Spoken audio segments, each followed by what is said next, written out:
নমস্কার। শুভ মহালয়া। আজ এই মহালয়ার পবিত্র লগ্নে এসে আমার বাংলাদেশের হিন্দু ভাই বোন, মা বাবা এদের কথা চিন্তা হচ্ছে। বাংলাদেশের নাগরিকদের, হিন্দু নাগরিকদের বিশেষ করে যারা সংখ্যালঘু, হিন্দু, শিখ, বৌদ্ধ, জৈন, পার্সি, খ্রিস্টান, বৌদ্ধ, এদের উপরে যে অত্যাচার হচ্ছে আজ শুভ মহালয়ার দিনে, তাদের কি অবস্থাটা ভেবে দেখুন। তারা কি শান্তিতে মহালয়া উদযাপন করতে পারছে?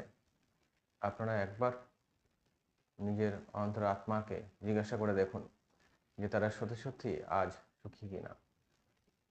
সবসময় জন্য আতঙ্কের মধ্যে আছে যে কখনই তাদের উপরে বর্বর লম্পটদের অত্যাচার নেমে আসবে। সব সময়ের জন্য তাদের উপরে হুমকি আসছে যে আপনারা বাংলাদেশ ছেড়ে চলে যান। এই দেশ তাদের, সংখ্যাগুরুদের। সংখ্যাগুরু কারা আপনারা নিশ্চয়ই বুঝতে পারছেন বাংলাদেশে, আর সংখ্যালঘু কারা বাংলাদেশে নিশ্চয়ই বুঝতে পারছেন। তো ওখানকার সংখ্যালঘুদের যে অবস্থা আজ মহালয়ার দিনে, আমি তার প্রতিবাদ জানাই। আমি মা দুর্গার কাছে প্রার্থনা করব যে হে মা দুর্গা, ওখানকার সংখ্যালঘুদের তুমি সুরক্ষিত করো, ওরা যেন একটু শান্তিতে থাকতে পারে, ওরা যেন একটু শান্তিতে এই দুর্গাপুজোটা অতিবাহিত করতে পারে।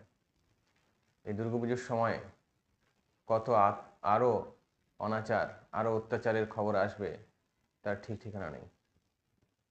এখনই পাহাড় অঞ্চলে আদিবাসী সম্প্রদায়ের উপরে কিছুদিন আগেই বর্বরোচিত অত্যাচার হয়েছে এবং সেখানে সেনাবাহিনীরও মদত ছিল, কিন্তু পাহাড়ি আদিবাসীরা প্রচণ্ড রকমভাবে প্রতিরোধ গড়ে তুলেছিল এবং সে কারণে সেখান থেকে সেনাবাহিনী পিছু হাঁটতে বাধ্য হয়েছিল। কিছুদিন আগেরই ঘটনা, আপনারা ইউটিউবে এই বিষয়ে অনেক ভিডিও পেয়ে যাবেন। অনেক ব্লগার এই বিষয়ে অনেক ভিডিও বানিয়েছেন। আজকের দিনে দাঁড়িয়ে, আজ এই শুভ মহালয়ার দিনে দাঁড়িয়ে আমার একটাই প্রশ্ন যে বাংলাদেশের সংখ্যালঘুদের আজ এরকম অবস্থা কেন? এর জন্য কি তারা নিজেরা দায়ী, না সেখানকার সরকারের এই অস্থায়ীকর পরিস্থিতির মধ্যে সমস্ত রকমের আক্রোশ কি সংখ্যালঘুদেরই উপরে গিয়ে পড়বে সবসময়ের জন্য? এর আগে যে সরকার ছিল সেই সরকার থাকাকালীনও একই ঘটনা ঘটেছে বারবার, বিশেষ করে কোনো পুজো উৎসব উপলক্ষে সব সময়ের জন্য ফতোয়া জারি করা হয় যে দুর্গাপুজোয় মাইক বাজানো চলবে না, দুর্গাপুজোয় চণ্ডীপাঠ চলবে না, দুর্গাপুজোয় কোনো কিছুই চলবে না। তাহলে কিসের দুর্গাপুজো? যদি কোনো কিছুই করতে দেবেন না, তাহলে দুর্গাপুজো করতে দেওয়ারই বা কী মানে? অনেক জায়গায় পারমিশন দেওয়া হয় কিন্তু অনেক রকমের বাধা নিষেধ থাকে। সংখ্যালঘুরা কি স্বাধীনভাবে ধর্মীয় আচরণ করতে পারবে না? আমাদের দেশ ভারতবর্ষ তো এরকম নয়।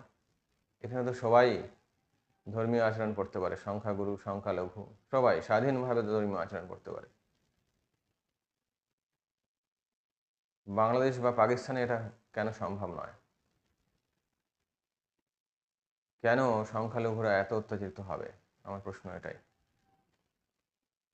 এবং ওখানে যে সংখ্যালঘুদের উপরে অত্যাচার হচ্ছে, এখানকার যারা সংখ্যাগুরু ভারতবর্ষের, তারা যদি এখানকার সংখ্যালঘুদের উপরে অত্যাচার শুরু করে দেয়, যারা কিনা বাংলাদেশের সংখ্যাগুরু, তাহলে বিষয়টা কি হবে? যেহেতু বাংলাদেশ আমাদের প্রতিবেশী রাষ্ট্র, সেখানে কোনো কিছু হলেই তার আঁচ ভারতবর্ষে এসে পড়বে।